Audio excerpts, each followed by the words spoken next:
আমাকে ছেড়ে দে জানোয়ার, আমার এমন সর্বনাশ করিস না। আমি তোর বোনের মতো, আমার সাথে এমন জঘন্য কাজ করিস না।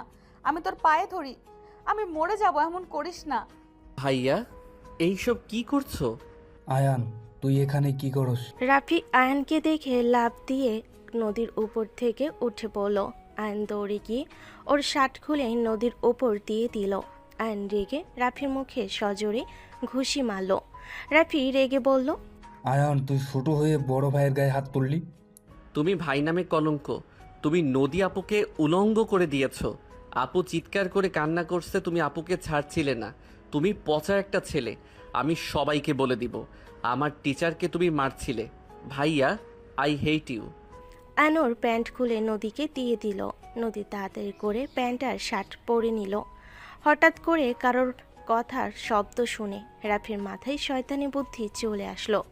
রাফি আয়নকে ধরে বলল, আয়ান, তুই ছোট একটা ছেলে হয়ে নদীর সাথে এইসব কি করছিলি? তুই এত নোংরা একটা ছেলে। রাফির কথা শুনে নদী আয়ান অবাক হয়ে তাকালো।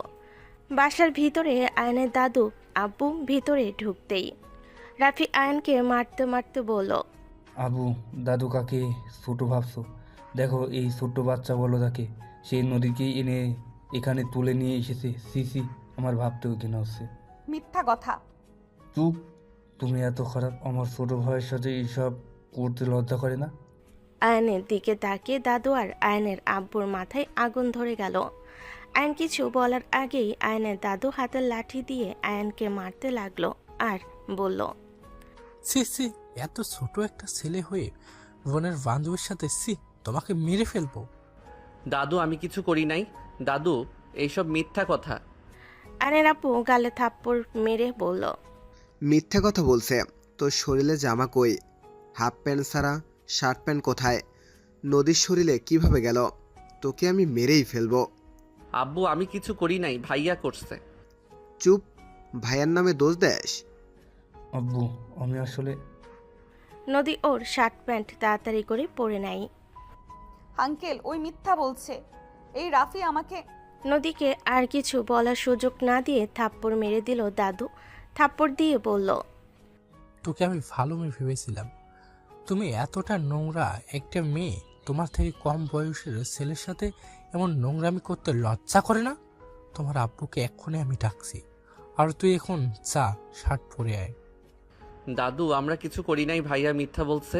ভাইয়া আপুর জামা ছিঁড়ে দিয়েছে। আয়ান আর কিছু বলতে যাবে, রাফি থাপ্পড় মেরে বলল, আমাকে ফাঁসানোর চেষ্টা করস। কত খারাপ আমি দেখে ফেলেছি, দেখি আমার উপরে দোষ চাপাচ্ছে। আয়ান মিথ্যা বলছে না। Just shut up. দুজন আর একটা কথাও বলবে না। নদী আয়ান বোঝাতে লাগলো, আরও দুজন বকা খেতে লাগলো আর থাপ্পড় খেতে লাগলো। আয়ান উপর থেকে শার্ট নিয়ে আসলো, ওদের নিয়ে সোজা বাগান বাড়ি থেকে সোজা বাসায় নিয়ে গেল। আয়নের আম্মু সবাই হতভম্ব হয়ে গেল। আয়নের আম্মু বলল, আমি বিশ্বাস করি না, আমার ছেলে ওইসব বুঝে না, ও কখনোই এমন কাজ করতে পারে না। চুপ, তোমার ছেলে শুধু বাচ্চা দেখতে, ওর কাজ কাম শয়তানের থেকেও খারাপ। সি সি, আমার লজ্জায় মাথা কাটা যাচ্ছে। আয়নের আম্মু কিছু বলবে তখনই নদীর আব্বু আম্মু ভাই বোন চলে আসলো। সবাই সব শুনে রেগে নদীকে থাপ্পড় মারতে লাগলো। সবাই মারধর করে বলল, যা হওয়ার হয়েছে, দুজনকে বিয়ে পড়িয়ে দেওয়া উত্তম কাজ হবে। না, আমি এই বিয়ে করব না। আমি ওর মতো ছোট বাচ্চাকে বিয়ে করব? অসম্ভব। চুপ কর, তুই নোংরামি করার সময় মনে ছিল না ওই বাচ্চা ছেলে? কোনো কথা বলবি না, বড়রা যা সিদ্ধান্ত নেবে তাই হবে। তোকে মেয়ে ভাবতেও আমার ঘৃণা হচ্ছে, ছি। নদীর আব্বু আম্মু বকাঝকা করলো। সব কিছু মেনে নদী আয়নকে গোসল করিয়ে নিয়ে চলে আসলো। নিচে কাজে নিয়ে এসেছে, দুজনে বিয়ে পড়ানো শুরু হলো। রাফি রাগে হাত মুঠো করে নিয়ে বলতে লাগলো, উফ, এই আয়ান জিতে গেল। নিজের করে নেওয়ার আগেই আয়ানের বাচ্চা ওইখানে আসলো। ওর ভাগ্য খুলে গেল। কেন কিছু দেখার সুযোগও দিল না? মনটা চাচ্ছে লাথি মারি একটা। আমার কাজকে ওই বউ হিসেবে পেয়ে যাচ্ছে। রাফি রাগে দাঁত কটমট করতে লাগলো। আয়ান কবুল বলতে না চাইলে দাদুর আগে মুখে লাঠি দিয়ে গুঁতো দিল। আয়ন মুখ চেপে ধরে কান্না করতে করতে বলল, আমি বিয়ে করব না। আম্মু, তুমি আমাকে বাঁচাও। আয়নের আম্মু আঁচল দিয়ে মুখ ঢেকে কান্না করতে লাগলো। ছেলের এভাবে কান্না করতে দেখে দাদু রাগী বলল, মুখে আরো বাড়ি না খেতে চাইলে কবুল বল, না হলে আর বাড়ি মারবো। আয়নের মুখ দিয়ে রক্ত পড়তে লাগলো। আয়ন ভয়ে কান্না করতে করতে কবুল বলল। আয়ন বিয়ে করতে লাগলো। দুজনের বিয়ে হয়ে গেল। কাজীকে টাকা দিলেই কাজী চলে গেল। পুলিশ আসলে আয়নের আব্বু টাকা দিয়ে সরিয়ে দেয়।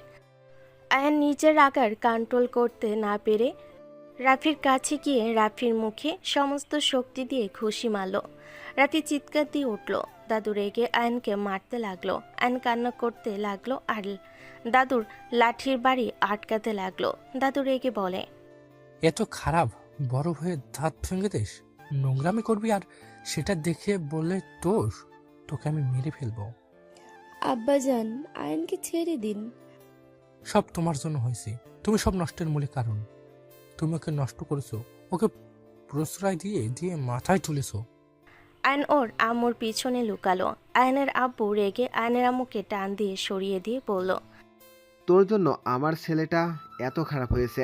কোলে তুলে তুলে খাওয়াস, দেখ তোর নাদান বাচ্চা কি কাজ করলো। এটা যদি সবাই জানে মান সম্মান থাকবে?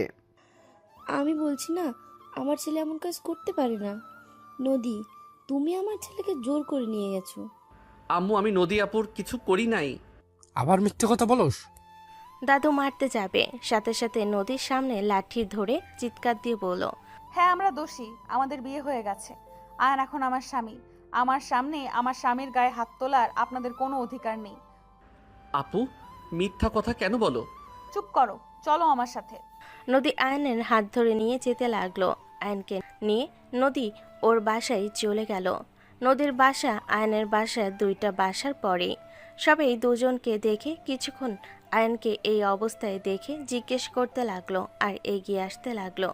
নদী কিছু না বলে বাসার ভিতর চলে গেল। নদী আয়নকে নিয়ে ওর রুমে চলে গেল।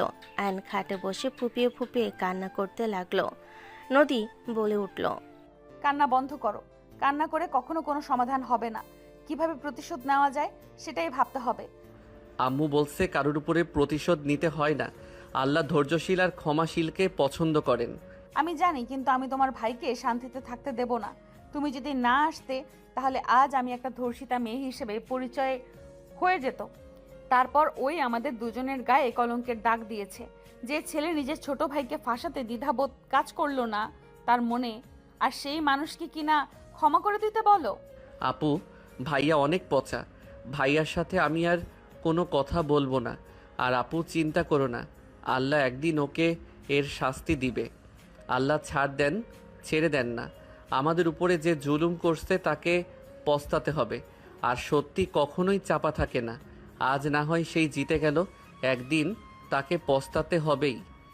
আয়ান কান্না করতে লাগলো। আয়ানের কথা শুনে এত কষ্ট, রাগের ভিতর নদী মুগ্ধ হয়ে গেল। নদী ভাবতে লাগলো, কতটা নিষ্পাপ একটা ছেলে। ওই কিভাবে নিজের ভাইকে এভাবে ফাঁসিয়ে দিল, তাও একটা বাচ্চা ছেলে, যার মানে বোঝে কিনা সন্দেহ। জানোয়ার একটা, জানোয়ার, আমার যে সর্বনাশ করতে নিয়েছিলি, আল্লাহ তোর উপরে গজব ফেলবে, জানোয়ার একটা। আল্লাহ, তুমি তো সব দেখছো। আল্লাহ ওর যেন কোনোদিন ভালো না হয়।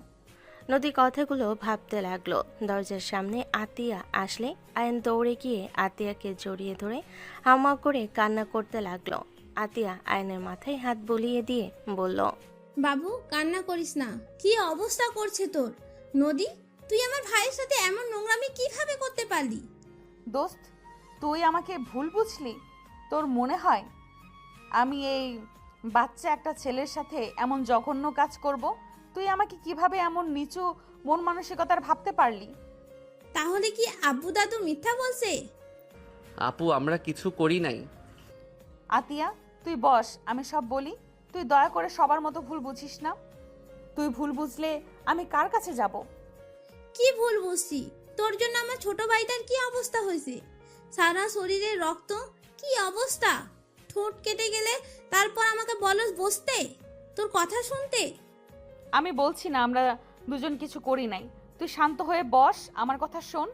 আয়ান, তুই বাসায় চল, গোসল করে নিবি। আরে ধ্যাত, বিশ্বাস কেন করছিস না? আমি তো বলছি আমাদের মাঝে কিছু হয় নাই। ওকে কয়বার গোসল করাবি? আমাকে তোর ভাই তোর ফোন দিয়ে SMS করে, আমাকে তোর বাগান বাড়িতে নিয়ে যায়। আমি সেখানে গেলে রাফি আমাকে জোরপূর্বক ধর্ষণ করার চেষ্টা করে। নদী সব কিছু খুলে বলে আয়নের দিকে তাকালে আয়ন বলে উঠল, এইটাকে ধর্ষণ বলে? আমি ফোনে শুনেছিলাম আপু ভাইয়া নদী আপুর জামা সালোয়ার ছিঁড়ে ফেলছিল, আপুর উপরে উঠে জোরাজোরি করছিল। আমি চিৎকার দিলে ভাইয়া উঠে পড়ে, আমি সাথে সাথে ওনাকে শার্ট আর প্যান্ট দিয়ে দেই। আয়নের কথা শুনে সাথে সাথে আতিয়া রাগে লজ্জায় ঘৃণায় আয়নের মুখে হাত দিয়ে বলল, চুপ, এইসব বলতে হয় না, কান্না করো না। নদী, ফার্স্ট বক্স দে। আতিয়া আয়নকে বসিয়ে দিল, ফার্স্ট এইড বক্স সামনে রাখলো। দুজন দুই দিক থেকে আয়নের কাটা স্থানগুলো পরিষ্কার করে স্টিকার ব্যান্ডেজ লাগিয়ে দিতে লাগলো। আয়ন ফুপিয়ে ফুপিয়ে কান্না করতে লাগলো। আতিয়া আয়নের চোখ মুছে দিতে দিতে বলল, বাবু, কান্না করিস না। ভাই আমার, ভাইয়ার পিছনে আমি লাগবো। ভাইয়াকে দিয়ে একদিন সত্যি কথা বের করব। ভাইয়া এত জঘন্য, আমার ভাবতেও ঘৃণা হচ্ছে। ইচ্ছে করছে খুন করে ফেলি। আমি তোর ভাইকে খুন করবই। ছি, এত ঘৃণ্যপূর্ণ কাজ কেমনে মানুষ করে? ছোট বোনের বান্ধবীর সাথে, যে কিনা ওকে নিজের বড় ভাইয়ের মতো ভালোবাসে, তার সাথে এমন জঘন্য কাজ করলো। আমি না হয় পর, বাট ওই কত খারাপ। ওই নিষ্পাপ ছেলেটাকে ফাঁসিয়ে দিতে একবারও ভাবলো না। ওই একটা জুনিয়র যে এমন জঘন্য কাজ করে, সে নিজেকে বাঁচানোর জন্য কাউকে খুন করতেও একবারও পিছু পা হবে না। যাই হোক, আয়ন কিছুদিন এখানেই থাক। আব্বু দাদু তোদের ভুল বুঝে বসে আছে। আপু আমি আম্মুর কাছে যাব, আব্বু আমাকে মারবে। না, মারবে না, কয়েকদিন এখানেই থাক। নদীর আব্বু আম্মু নদীর রুমে এসেছে, চিল্লিয়ে বলল, তোকে আমরা এই শিক্ষা দিয়েছি? তুই আমার মান সম্মান মাটিতে মিশিয়ে দিলি। তোকে ইচ্ছে করছে ফ্যানের সাথে ঝুলিয়ে দিতে, তাও যদি আমার বুকের ভিতরে একটু শান্তি হইতো। নদীর বড় ভাই আব্বু বারবার নদীর দিকে ঢেয়ে আসতে লাগলো। আতিয়ার সামনে দাঁড়িয়ে গেল। আয়ান ভয়ে আতিয়ার পিছনে লুকিয়ে গেল। আতিয়া নদীর আব্বুকে বলল, আব্বু, আপনি শান্ত হন। ওরা কিছুই করে নাই। এখানে অন্য কাহিনী হয়ে আছে, যা আপনাকে আমি বলতে পারছি না। ওরা দুজন এইসব কিছুই করে নাই। আয়ন তো ওইসব বোঝেই না। আর নদী ওকে ছোট ভাইয়ের মতো ভালোবাসে। আতিয়া, তুমি এখান থেকে যাও, ওদের হয়ে কোনো কথা বলবে না। আতিয়া, তুমি যাও। আমি বলছি তো ওরা কিছু করে নাই। আঙ্কেল আপু কিছু করে নাই, ভাইয়া করছে। তুমি আবারও মিথ্যা কথা বলোস? আঙ্কেল আমি মিথ্যা কথা বলছি না, আম্মু বলছে মিথ্যা কথা বললে আল্লাহ আমার জিহ্বা কেটে দিবে। আমি মিথ্যা বলছি না। চুপ, একদম ভালো সাজবে না। নদীর আম্মু নদীর আব্বুকে টেনে নিয়ে গেল। আস্তে আস্তে বলল, এই শুনো না, আমার কেন জানি মনে হচ্ছে ওরা মিথ্যা বলছে না। তুমি এখান থেকে যাও, আমি ওদের থেকে সত্যিটা কি জেনে নিচ্ছি। আয়ন আসলে বাচ্চা ছেলে, আর ওই মিথ্যা বলে না তেমন। মিথ্যা বললে ও প্রচুর হাসে, আর এত মায়ের খাওয়ার পর এই জীবনেও গুছিয়ে মিথ্যা বলবে না। নদীর আব্বু রেগে চলে গেল। আশিকও চলে গেল। নদীর আম্মু ভিতরে প্রবেশ করে বলল, নদী, সত্যি করে বল কি হয়েছে রে? আসলে কি তোরা কিছু না করলে চাচাজান আর ভাইজান তো মিথ্যা বলার মানুষ না। কি হয়েছে আমাকে বল, ভয় না পেয়ে। আম্মু আমাকে রাফি পছন্দ করতে নিয়েছিল। নদী ওর আব্বুকে সবকিছু খুলে বলল। নদীর আম্মু পড়ে যেতে নিলে আতিয়া গিয়ে ধরল। নদীর আম্মু কান্না করতে করতে বলল, ছি ছি, রাফি এত খারাপ। এসব যদি আশিক তোর আব্বু জানে, দুই পরিবার ভেঙে চুরমার হয়ে যাবে। রাফিকে আমি ছাড়বো না, যত যাই হয়ে যাক ওকে আমি জেলে দিব। আম্মু শান্ত হও, আমাদের হাতে প্রমাণ নেই। সব প্রমাণ আমাদের বিরুদ্ধে আছে। নদী ঠিক কথা বলছে। আন্টি শান্ত হও, যা করার ভেবে চিন্তে করতে হবে। ওই যা করছে ওকে শাস্তি পেতেই হবে। এখন কিছু করে লাভ হবে না, ঘুরে ফিরে ওদের ওপরেই দোষ চলে আসবে। আমার ভাবতে গা গুলি আসছে। ওকে আমরা কম ভালোবাসতাম আর ওই কিনা আমার মেয়ে সর্বনাশ করতে চাইলো।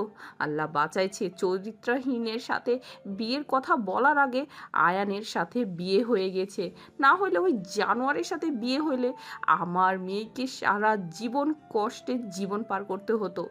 আল্লাহ যা করেন ভালোর জন্য করেন, ভেঙে পড়িস না মা। আল্লাহ কখনোই ভুল সিদ্ধান্ত নেন না, উনি বান্দার জন্য উত্তম সিদ্ধান্ত নেন। যত যাই বলো, আমি ওকে যদি শেষ না করছি আমার নামও নদী না। ওর জন্য ছেলেটা কত মার খেয়েছে। আপু, ঠোঁটে ব্যথা লাগছে, শরীরটা ব্যথা করছে। আপু, আমার মাথা ব্যথাও করছে। আয়ানের কথা শুনে আতিয়ার চোখের পানি ধরে রাখতে পারল না। আতিয়ার বুকে জড়িয়ে নিয়ে বলল, ঠিক হয়ে যাবে ভাই আমার।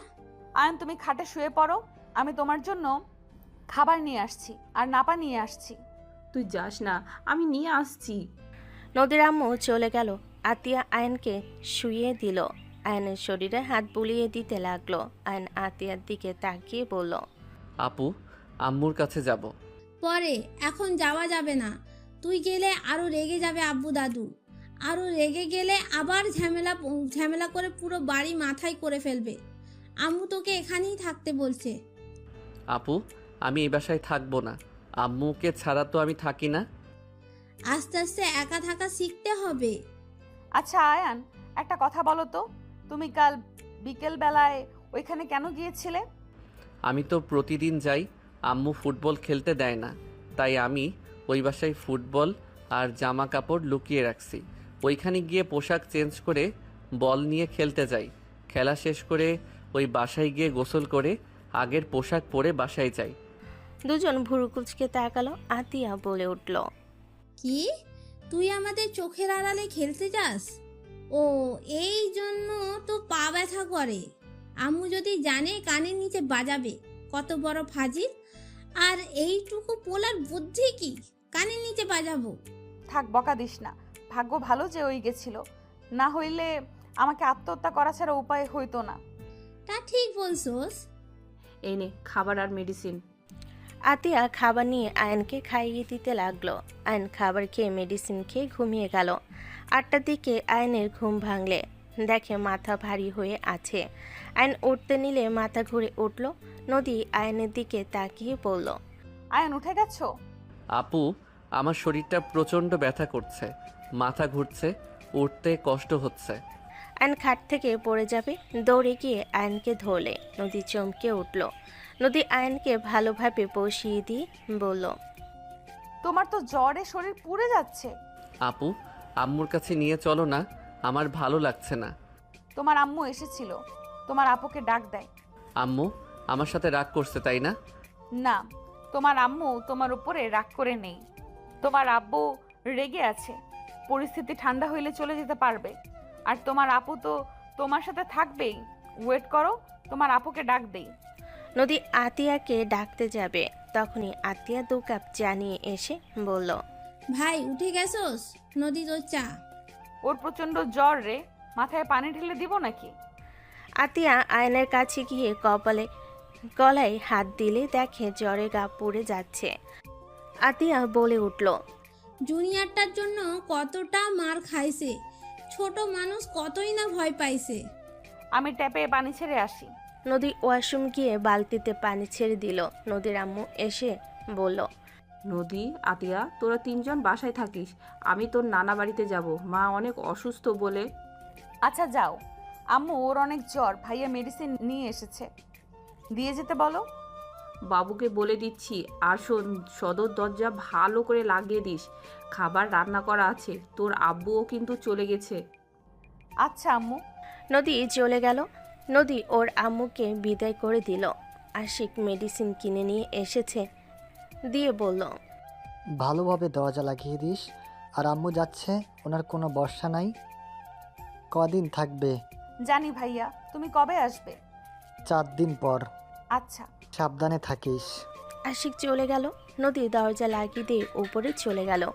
উপরে গিয়ে দেখে আতিয়া আয়ানের মাথায় পানি ঢালছে। নদী আয়নের মাথার পাশে বসে মাথায় হাত বুলিয়ে দিতে লাগলো।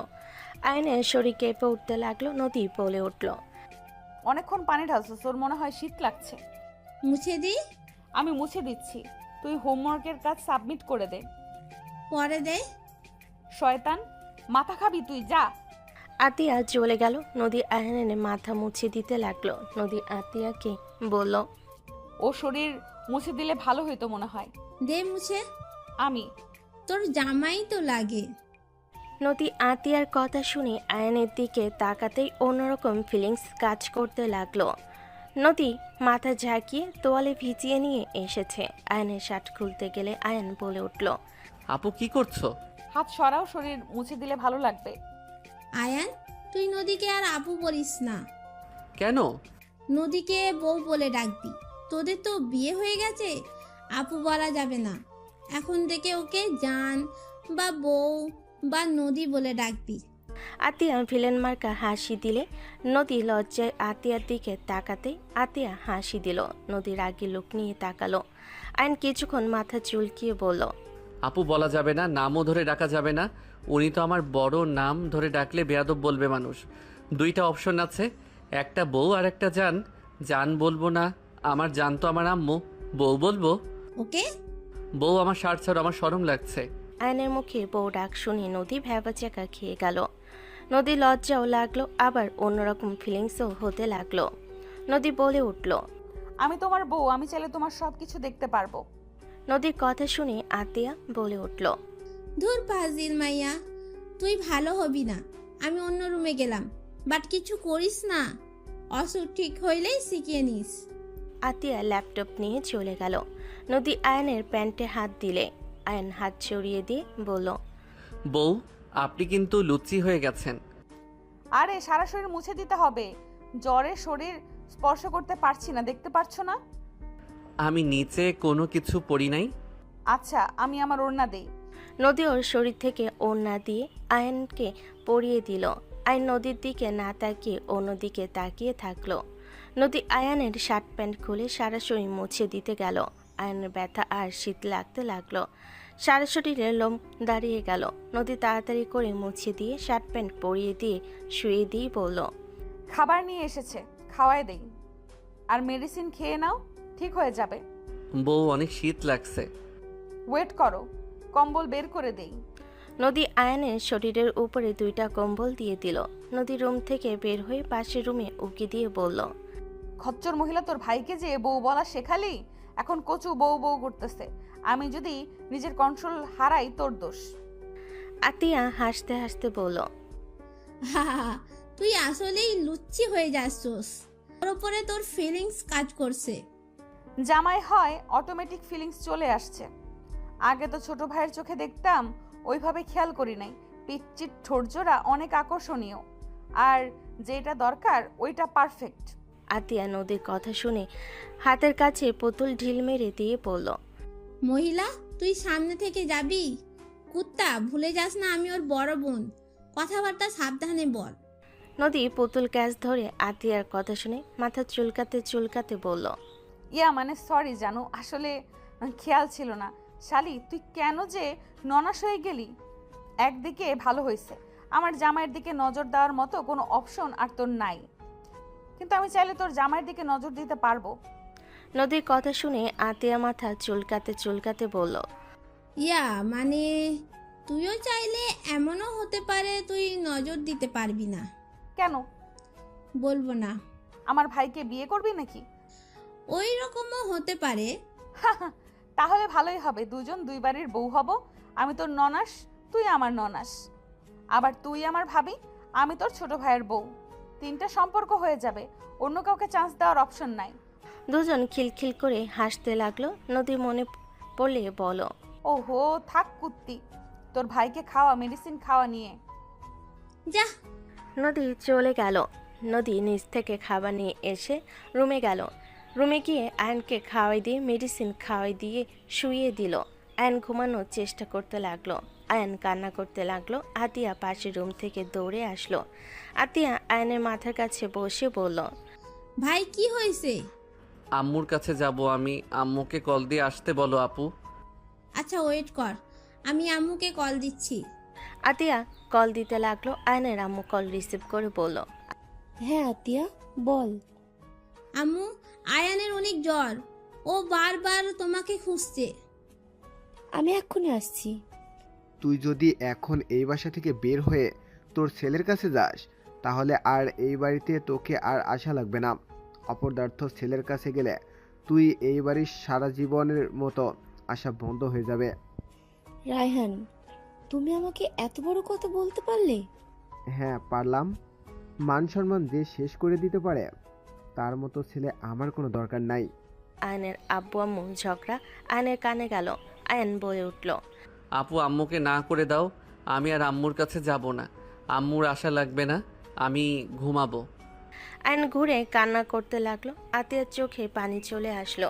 আতিয়া বলে দিল, আম্মু আমি দেখে নিব, তোমাকে আসতে হবে না। আম্মু ঝগড়া করো না আব্বুর সাথে। ওই নিজেকে কি মনে করে? আমাকে বাড়ির ভয় দেখায়? আয়ান যদি ভুল করে থাকে করেছে, আর মান সম্মান কিভাবে গেল? ওদের কাজকর্মের জন্য তো সবাই আন্দাজ করতে পারছে কোনো কিছু হয়নি। চুপ থাক তুই। এইটা লুকানো জিনিস না, সবই এমনিতে জেনে যাবে। যখন জানবে ওর সাথে নদীর বিয়ে হয়েছে তখন এমনিতে হাজার কথা উঠবে। উঠলে উঠবে, তাতে কি হয়েছে? আমি এখনই আমার ছেলের কাছে যাব। আয়ন আতিয়ার হাত থেকে ফোনটা নিয়ে বলল, আম্মু আসো না, তুমি যদি আসো আমি এই অবস্থায় বাসা থেকে বের হয়ে যাব। তুমি ওইখানে থাকো, আমি যা বলি তাই কিন্তু করি, তুমি ভালো করেই জানো। বাবু, আমি আসবো না, তুই ঘুমা। আতিয়ার কাছে ফোন দে। আতিয়ার হাতে দিলে ওর আম্মু বলতে লাগলো, ওকে খাবার মেডিসিন খাইছো? নদী খাওয়াই দিয়েছে। শোন, নদীকে বল আয়ানকে যেন কোল বালিশ দেয় আর কাঁথা দিয়ে ভালোভাবে ঢেকে দে। আর তুই ওর পাশে একটু থেকে মাথায় হাত বুলিয়ে দে, ঘুমিয়ে যাবে। আর বেশি কান্না করলে নদীকে বলে দিস জড়িয়ে যেন ধরে। আচ্ছা। আতিয়া আর কিছুক্ষণ কথা বলে কল কেটে দিল। নদীকে বলল, ওকে কোল বালিশ দে। শুনছি। যত হোক আমি বোন হয়, তোর মতো তো আর পারবো না, যথেষ্ট লম্বা বড়ই হয়ে গেছে। বুঝেছি। আচ্ছা আমি ওকে ঘুম পাড়িয়ে দিচ্ছি। নদী আয়নের পাশে শুয়ে পড়লে আয়ন বলে উঠল, আমার সাথে কেন শুয়ে পড়ছেন? আমি তোমার বউ হই, আমি তোমার সাথে শুইলে কিছু হবে না। ধুর, আপনি বড় মেয়ে মানুষ, আমি যথেষ্ট বড়, আমার সাথে আপনার ঘুমানো যাবে না। আম্মু বলছে আমাকে তো আর আপুর সাথে ঘুমাতে দেয় না, আম্মু শুধু ঘুম পাড়িয়ে দিয়ে যায়। আরে বোন আর অন্য মেয়েদের ভেতরে বউয়ের পার্থক্য আছে। আচ্ছা সোজা হিসাব দেই, তোমার আম্মু আব্বু দাদা দাদি চাচা চাচি যারা হাজব্যান্ড ওয়াইফ ওরা সবাই এক রুমে ঘুমায় না? হ্যাঁ আম্মু, আব্বু তো বন্ধুত্ব ঘুমাবে না। সেই রকম আমিও তোমার বন্ধু, আমি তোমার সাথে ঘুমালে কিচ্ছু হবে না। বউয়ের সাথে না ঘুমালে পাপ হবে বুঝলে, বউয়ের কাছাকাছি থাকা লাগে। এইটুকুও জানো না? ইসলামী স্ত্রীকে সময় দেওয়া, তার সঙ্গে ভালো আচরণ করা এবং তার আবেগ অনুভূতির যত্ন নেওয়া স্বামীর উপর অন্যতম একটি গুরুত্বপূর্ণ দায়িত্ব ও অধিকার। আয়ন ভুরুকুচকে তাকালো আতিয়ার দিকে। তাকালে আতিয়া বলে উঠল, নদী সত্যিই বলছে। ও আচ্ছা, তাহলে আপু আমার গুনাহ হবে না। না। নদী পাশে শুয়ে হাত এগিয়ে দিয়ে বলল, আমার বাহুতে আসো। আয়ন নদীর বাহুতে মাথা দিলে নদী আয়নের হাত পা নিজের শরীরের উপর রাখলো। আয়নের ভিতরে অন্যরকম অনুভূতি কাজ করতে লাগলো। আয়ন নদীর দিকে তাকালে নদী বলে উঠল, ঘুমাও, আমি মাথায় হাত বুলিয়ে দেই। আচ্ছা। নদী আয়নের মাথায় হাত বুলিয়ে ঘুম পাড়িয়ে দিতে লাগলো। আয়ন আস্তে আস্তে ঘুমিয়ে গেল। নদী আস্তে আস্তে আয়নকে নিজের থেকে সরিয়ে নিয়ে খাট থেকে নিচে নামলো। আতিয়া হাই তুলতে তুলতে বলল, এই ঘুম পাচ্ছে, চল খেয়ে আসি। চলো। দুজন নিচে চলে গেল। দুজন চেয়ার টেনে বসে খাবার বেড়ে খেতে লাগলো। নদী খেতে খেতে বলল, একটা জিনিস ভাবছি। কি? তোর যে ভাই সবকিছু বুঝিয়ে শুনিয়ে নিতে হবে। এখন ধর ভুল করে আমাদের বাচ্চা হয়ে গেল। আতিয়া ভুরকুচকে তাকালে নদী লজ্জে লাল হয়ে যেতে লাগলো। নদী বলে উঠল, না মানে ধর। ওকে ধরলাম। আমি তোর ভাইকে সামলাবো নাকি নিজের সন্তানদের? তোর বেষ্টু কি মরছে যে এত টেনশন করস? তোর বিয়ে হওয়ার আগেই বাচ্চা কাচ্চা নিয়ে ফেলবো। নিয়ে নিস, এখন খা। দুজন খাবার খেয়ে রুমে গেল। নদী আয়নের পাশে শুয়ে পড়লো, আতিয়া নদীর পাশে শুয়ে পড়লো। নদী বলে উঠল, ওইদিকে তো জায়গা আছে, ওইখানে গিয়ে ঘুমা। চিৎকার শোনার ইচ্ছে নাই। আম্মু ওকে বলেছিল এখন বড় হয়ে গেছো, আপুদের সাথে আর ঘুমাবে না, আপুদের সাথে বসে গল্প করবে। আরও সব বুঝাইছে আলহামদুলিল্লাহ। একদিন সবাই এসেছে, আমার রুম দখল করেছিল। আমার ঘুম পাচ্ছিল দেখে ওর রুমে গিয়ে ঘুমাইছি।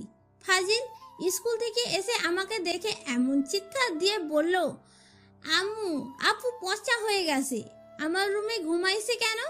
আমি তো ভ্যাবাচাকা খেয়ে হাঁ করেই তাকিয়েছিলাম।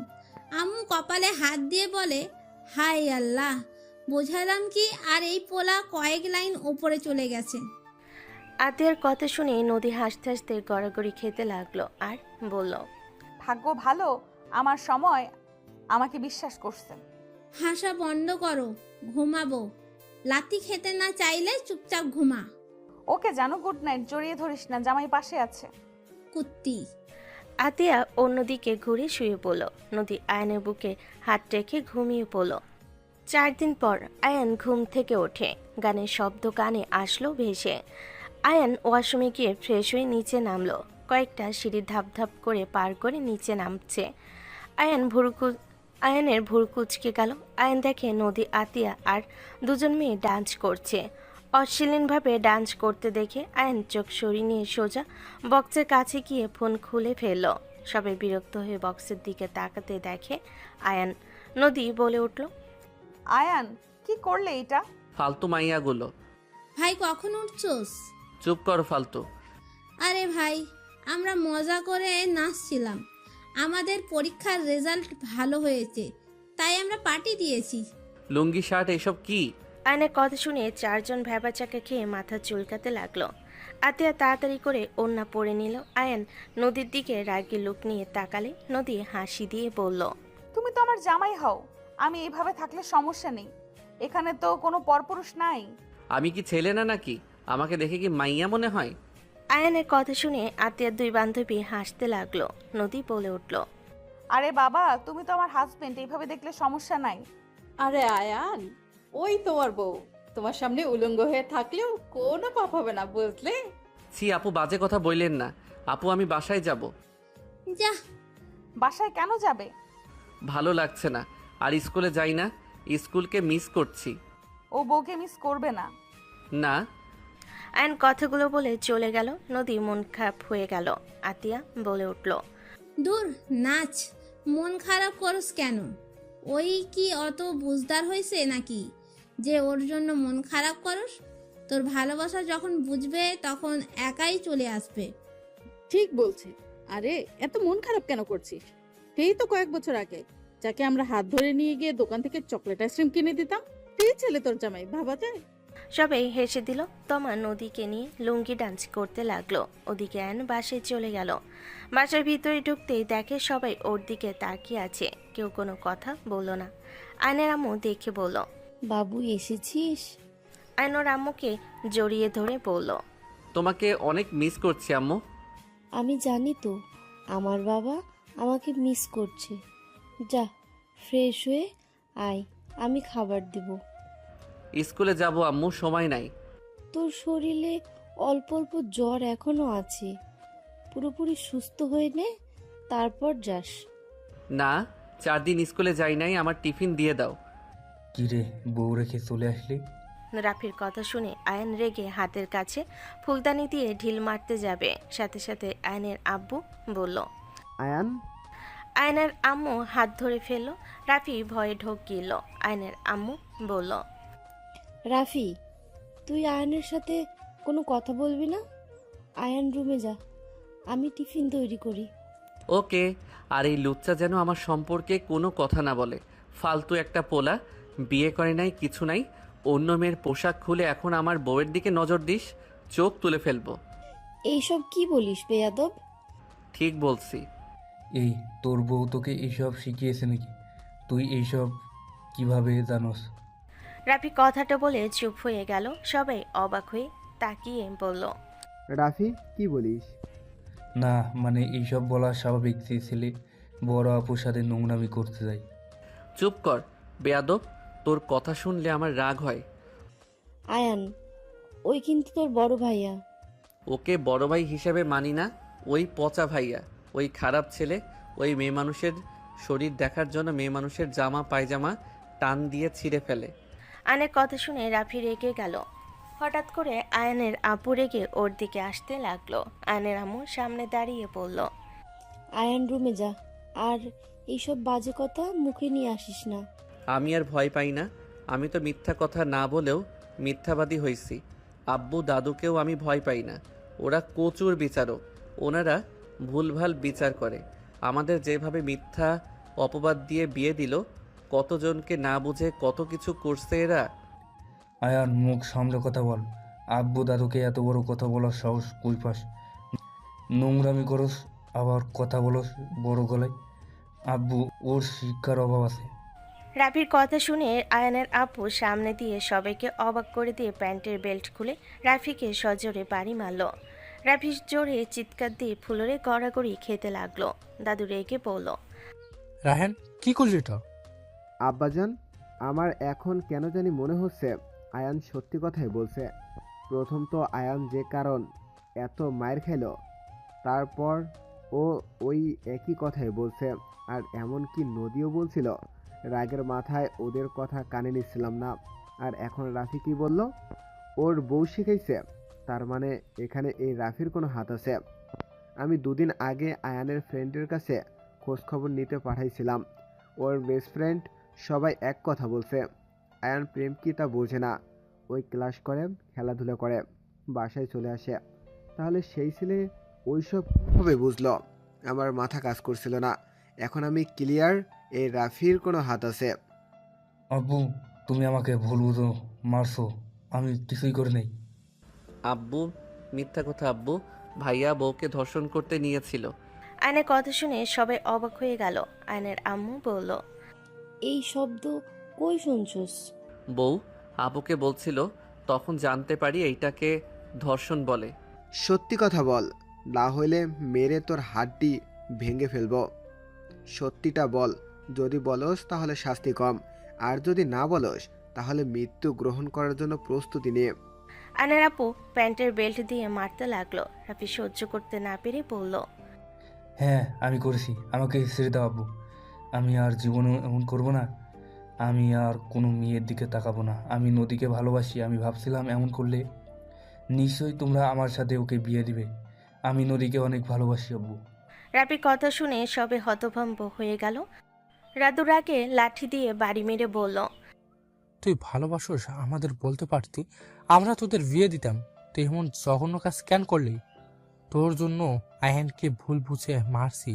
ওই ছোট বাচ্চা ছেলেকে মিথ্যা অপবাদ দিতে তোর লজ্জা করলো না? আমি অনেক ভয় পেয়ে গিয়েছিলাম। আমি বুঝতে পারছিলাম না কি করব। আব্বু, দাদু, আমাকে ক্ষমা করে দাও। আমি নদীকে অনেক সত্যি ভালোবাসি। ওকে পাওয়ার জন্য আমি কি করব, আমার মাথা ঠিক ছিল না। চুপ কর। আয়ান, যা, রুমে রেডি হয়ে আয়। এইসব নাটক তোকে দেখতে হবে না। দাদু আব্বু মাথা নিচু হয়ে গেল। আয়নের সামনে দাঁড়াতে তাদের নিজেদের উপরেই ঘৃণা হতে লাগলো। দাদু রাফিকে মেরে বলল, জুনিয়র একটা, তোর জন্য আয়ানের সামনে কথা বলার মুখটাও রাখোস নাই। ইচ্ছে করছে মেরে ফেলি। জানোয়ার জন্ম দিয়ে আমি ভুল করছি। জানোয়ার জন্ম আমার বাচ্চাটাকে কত মারছে। মনটা চাচ্ছে এই সামনে থেকে যা, না হলে সত্যি বড়ি দিয়ে গলা নামিয়ে দেব। রাফি ভয়ে দৌড়ে ওখান থেকে চলে গেল। আয়ন গোসল করে রেডি হয়ে ব্যাগ নিয়ে নিচে নামলো। আয়নের আব্বু দাদু কিছু বলবে, আয়ন পাত্তা না দিয়ে ওর আম্মুর কাছে গেল। ওর আম্মু টিফিন ব্যাগ দিয়ে দিল। আয়ন সোজা বের হয়ে গেল সাইকেল নিয়ে। একদিন পর আয়ন স্কুল থেকে এসেছে। আয়ন বাসার ভিতরে ঢুকতে দেখে সবাই বসে আছে। নদী আয়নকে দেখে। নদী আয়নের কাছে এসে ব্যাগ নিয়ে নদী আয়নের মুখে গলায় ঘাম মুছে দিতে লাগলো ওড়না দিয়ে। সবাই ওদের দিকে তাকিয়ে আছে। নদী বলল, বসো, আমি তোমার জন্য শরবত বানিয়ে নিয়ে আসছি। আয়ন হাসি দিয়ে বলল, আরে বাহ, বউ থাকলে কত উপকার। আম্মু চাচি যেমন আব্বু চাচু আসলে ব্যাগ নিয়ে নেয়, শার্ট খুলে দেয়, আদর করে, তেমন আমার বউও। হি হি হি। আয়নের কথা শুনে নদীর আম্মু ফিক করে হেসে দিল। রাফি রাগে হাত মুঠো করে নিল। আয়নের দিকে তাকিয়ে নদী বলল, শার্ট খুলে দেব? না থাক বউ, শরবত লাগবে না, আমি রুমে যাব। দেন ব্যাগ। আয়ন ব্যাগ নিয়ে সিঁড়ি বেয়ে চলে গেল। আয়নের আব্বু বলল, নদী বস।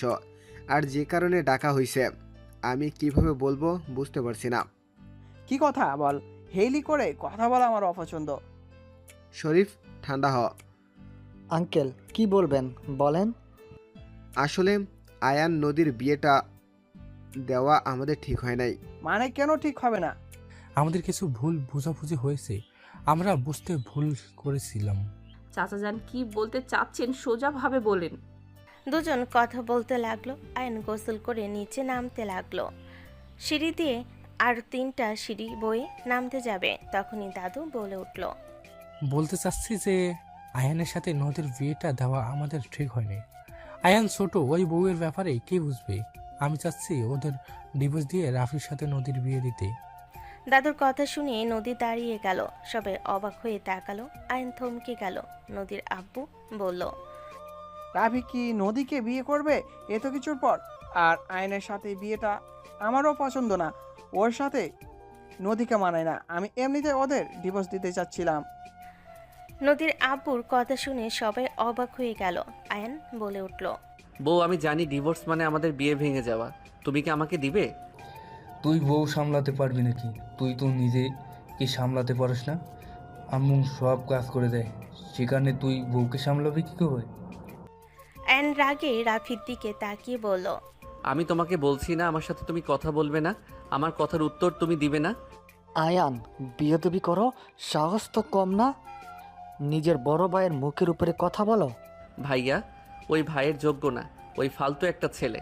সত্যিটা সবার সামনে প্রকাশ করে দিয়েছে। এখনও খারাপ ভাই, তাই না? ফয়জলামি করো। আশিক ভাইয়া, যা জানো তা নিয়ে কথা বলো না। আতিয়ার কথা শুনে আশিক চুপ হয়ে গেল। আয়ন নদীর সামনে গেল। আয়ন এক হাত দিয়ে নদীর মুখে হাত দিয়ে নিজের দিকে তাক করে বলল, আপনি আমাকে ডিভোর্স দিয়ে যদি অন্য কাউকে বিয়ে করতে চান আপনি করতে পারেন, আমি হয়তো আপনাকে বুঝি না, কিন্তু আপনাকে রাফি ভাইয়ার সাথে বিয়ে আমি দিতে দিব না। আপনি নিজেও জানেন রাফি ভাইয়া কেমন। ওই আমার নিজের ভাই হইলে কি হবে? আমি অন্যায়ের সাথে কখনো আপোষ করি না। আয়নের চোখের দিকে তাকালে দেখে আয়নের চোখে পানি টলমল করছে। আয়ন বলে উঠল, আমি বুঝতে পারছি না, হঠাৎ করে আমার কেমন যেন লাগছে আপনার ছেড়ে যাওয়ার কথা শুনে। অন্য কারোর সাথে কেন জানি আপনাকে ভাবতে ভিতরে কষ্ট হচ্ছে। কেন এমন হচ্ছে আমি ঠিক জানি না। এইটুকু ওলা আবার টং করা শুরু করেছে। আয়ান ওর গলার থেকে হাত ছড়া। আয়ন রেগে রাফির দিকে তাকিয়ে বলল, ও আমার বউ, আমি ওকে ধরতেও পারবো, আবার যা মন চাইবে আমি তাই করতে পারবো। তুমি কে যে তোমার কথা আমাকে শুনতে হবে? শুনেন বউ, আপনি ওকে বিয়ে করবেন না? দোস্ত, আমার ভাই তোকে ভালোবাসতে শুরু করেছে, বুঝতে পারছে না এটা কি, বাট ওর কথা শুনে স্পষ্ট যে ওই তোকে ভালোবাসতে শুরু করেছে। আতিয়ার কথা শুনে নদীর খুশিতে চোখে পানি চলে আসলো। নদী আয়নের হাতের উপর হাত রেখে বলল, তুমি যদি চাও আমি তোমার সাথে থাকি তাহলে সবাইকে বলে দাও আমি আমার বউকে ছাড়বো না, তাহলে আমিও এই প্রস্তাব রিজেক্ট করে তোমার সাথে থেকে যাব। আয়ান। নদীর কথা শুনে আয়ন খুশি হয়ে নদীর হাত শক্ত করে ধরে সামনের দিকে ঘুরে বলল, আমি আমার বউকে ডিভোর্স দিব না। আমাদের বিয়ে আপনারা জোর করে দিয়েছেন, বাট এখন যেহেতু উনি আমার স্ত্রী, সেখানে আমি ডিসাইড করব আমার স্ত্রীকে আমি ছাড়বো নাকি ধরবো। আব্বু আম্মু দাদু আঙ্কেল আন্টি বাংলা ভাষায় আমাদের একটা কথা বলে দেয়, আমি আয়ানকে ডিভোর্স দিচ্ছি না, আমি আয়ানকে নিজের স্বামী হিসেবে মেনে নিচ্ছি। আমার বুদ্ধিমান বুঝদার স্বামী কোনো দরকার নেই, আয়ান আমার জন্য বেস্ট আছে।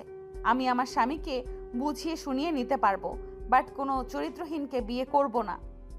আমার বিরুদ্ধে গেলে আমি বাড়ি থেকে পালাবো। বউ পালালে আমাকে আর আম্মুকে নিয়ে যাও। আয়নের কথা শুনে আয়নের আম্মুর মুখে হাসি ফুটে উঠল। নদীর চোখ টিপ মেরে বলল, আমি যেখানে যাব আপনাকে কিডন্যাপ করে নিয়ে যাব। আয়নের কথা শুনে সবাই হো হো করে হাসতে লাগলো। আশিক, নদীর আব্বু, আয়নের আব্বু, দাদু আর রাফি বাদে সবাই হাসলো। আয়নের আম্মু বলল, নদী যেহেতু আয়ানকে নিয়ে সমস্যা নাই, সেখানে আমার মনে হয় না কারো কোনো সমস্যা থাকার কথা। আয়ানকে যা বলা যাবে ও সুন্দরভাবে ব্যাপার বুঝতে পারে। আর আয়ান বড় হচ্ছে, নদী ওকে নিজের মতো গড়ে নিতে পারবে। শাশুড়ি আম্মু, আপনার আমাকে মেনে নিতে সমস্যা নাই তো? কারণ আগেই শুনে নেই শাশুড়ির ননাস ননদরা কুটনামি করে খালি। নদীর কথা শুনে আতিয়া রাগী লোক নিয়ে তাকিয়ে বলল, কি কইলি পেতনি? আমি আর আমার আম্মু কুটনামি করব? আতিয়া মারতে যাবে, নদী দৌড়াতে দৌড়াতে বলল। আরে আরে জানো, আমি মজা করছি তো। সবাই ওদের দুষ্টামি দেখে হাসতে লাগলো। আয়নের দাদু বলে উঠল, নদী যেহেতু আয়ানের সাথে থাকতে চায় সেখানে আর কোনো কথা থাকে না। শুনো, নদী যেহেতু নিজের সিদ্ধান্ত নিয়ে নিয়েছে, সেখানে আর তুমি আশিক কোনো কিছু বলো না। নদী যেহেতু মনে নিয়েছে সেখানে আমাদের আর কি করার আছে। কিন্তু আয়ান, মাথায় একটা কথা রেখো, আমার বোনের চোখে যদি তোমার জন্য পানি বের হয় তাহলে তোমার কপালে দুঃখ আছে। আমি তো বউয়ের সাথে বেয়াদবি করি না। আমি তো ভাইয়ার মতো বউয়ের সাথে। আয়নার কিছু বলতে যাবে, সাথে সাথে আতিয়া ও নদী খপ করে ওর মুখ ধরে দাঁতে দাঁত চেপে বলে হেসে বলল, বোকা ছেলে, এইসব কথা বড়দের সামনে বলতে হয় না। ওর মুখ ছাড়ো, দুজন আয়ান ভাইয়ের মতো কি। আয়ন দুজনের হাতে কামড় দিতে নিলে দুজনে মুখ ছেড়ে দিয়ে বলল, ফাজিল, চুপ করে চলো। নদী আয়নকে টেনে নিয়ে গেল। আয়নকে চেয়ারে বসিয়ে দিয়ে খাবার বেড়ে দিতে লাগলো। আর নদীর দিকে তাকিয়ে বলল, আমাকে এভাবে টেনে নিয়ে আসলেন কেন? ওইসব কথা বড়দের সামনে বলা লাগে না। শোনো, আমাদের মাঝে যদি এমন কিছু হয় তাহলে খবরদার কাউকে বলবে না, তোমার আম্মুকেও বলবে না। কেন? স্বামী স্ত্রীর ভেতরের কোনো কথা, কোনো বিষয় কাউকে বলতে হয় না। আম্মুকেও বলা যাবে না? না। দূর। দূর বলে কেন? এমনি। খাও। অ্যান খাবার খেতে লাগলো। 5 দিন পর সারা বাড়ির অন্ধকার, কারেন্ট চলে যাওয়ায় অ্যান নদীকে ডাকতে লাগলো। নদীকে খুঁজতে রুম থেকে বের হয়ে আয়ন হুট করে রাফির চিৎকার শুনল। আয়ন রাফির রুমের দিকে যেতেই আয়ন ওর পাশ দিয়ে দৌড়ে চলে যাওয়া কাউকে অনুভব করলো। আয়নের ঘ্রাণ নাকে লাগলে বুঝতে পারলো। আয়ন অন্ধকারের ভিতর ঢুকে পড়ল। ভাইয়া, কি হয়েছে? কি যেন আমার পায়ের মাঝখানে লাথি মেরে গেল। আয়ান, তুই লাইট নিয়ে দেখ, কে দৌড়ে দিল। আচ্ছা, দেখছি। আয়ন টেবিলের উপর থেকে ফোন নিয়ে লাইট জ্বালিয়ে খুঁজতে লাগলো। আয়ন বারান্দায় গিয়ে নিচের দিকে চারিদিকে লাইট ধরে ভিতরে ঢুকে বলল, কাউকে তো দেখলাম না ভাইয়া। ভাই, আমার দিকে লাইট ধর, পানি দিতে হবে, মাথা ঘুরছি যে করছি, এবার যদি ধরতে পারি মেরে ফেলবো একদম। ওকে, আমি ধরছি। ভাই, তোর রুমে তো মিনি ফ্রিজ আছে, বরফ নিয়ে এসে দিত। ওয়েট, নিয়ে আসছি। আয়ন রুমে চলে গেল। আয়ন নদীর দিকে লাইট ধরলে দেখে নদী খুশি মনে খাটে বসে থেকে পা ঝুলাচ্ছে। আয়ন নদীকে কিছু না বলে মিনি ফ্রিজ থেকে বরফ বের করে নিয়ে যেতে লাগলো। নদী বলে উঠল, জান, কই যাও? কাজ আছে। নদীকে কিছু বলার সুযোগ না দিয়ে চলে গেল। আয়ন সোজা রাফির রুমে গিয়ে রুমের ভেতরে বরফ দিয়ে রাফির হাতে দিল। রাফি হাতে নিয়ে জায়গা মতো ধরতে লাগলো। রাফির মাথা ঘুরলে আয়ান বালিশের নিচ দিয়ে রাফি শুয়ে পড়ল। আয়ান বলে উঠল, আবার কারো দিকে বাজেভাবে তাকিয়েছিলে নাকি? হঠাৎ করে কে তোমাকে এমন করলো? কারোর সাথে কিছু করি নাই, যে করছে বুঝতে পারলে হইল। কাকে ধরবে? বাসায় তো অনেক মানুষ। সেই জন্যই তো বুঝতে পারছি না কার এত বড় সাহস হইল যে আমার উপরে হামলা চালায়। ও। 2 ঘন্টা রাফির সাথে থেকে আয়ন চলে গেল। আয়ন রুমে গেল, ওর কাজিনরা সব চলে গেল। আয়ন দরজা লাগিয়ে দিলে নদী আয়নের দিকে তাকিয়ে বলল, জান, কিছু কি ভাবছো? না, কিছু না। জান, আজ তোমার সাথে একটা গেম খেলবো। আমাকে আজ বাধা দিলে আমি কিন্তু বাসায় চলে যাব। তোমার গেম ভালো না। এই গেম না খেলে কোনোদিনও বাবা হতে পারবে না। আমার ঘৃণা লাগে। তুমি তার মানে বাবা হতে চাও না? হতে চাই, বাট মুখের সাথে মুখ লাগিয়ে কিস পছন্দ না। ওকে যাও, করবো না। আয়নের কাছে নদী গিয়ে আয়নের পাশে বসে আয়নকে কিস করতে লাগলো। আয়নকে কিস করতে করতে খাটে শুয়ে দিল। আয়নের ভিতরে অন্যরকম অনুভূতি হতে লাগলো। আয়ন নদীর মতো করে নদীকে ফেলে দিয়ে নদীর হাত জোড়া খাটের সাথে চেপে ধরে কিস করতে লাগলো। নদী আয়নের স্পর্শে কেঁপে উঠতে লাগলো। নদী আয়নের মাথা সোজা তুলে ঠোঁট জোড়া নিচে দখলে নিয়ে নিল। আয়ন উত্তেজিত বসে নদীর ঠোঁট জোড়া ভালো লাগতে লাগলো। আস্তে আস্তে দুজন নিজেদের কন্ট্রোল হারিয়ে ফেল। বাকিটা ইতিহাস। দুজন ক্লান্ত হয়ে গেল। আয়নের বুকে নদী শুয়ে পড়ল।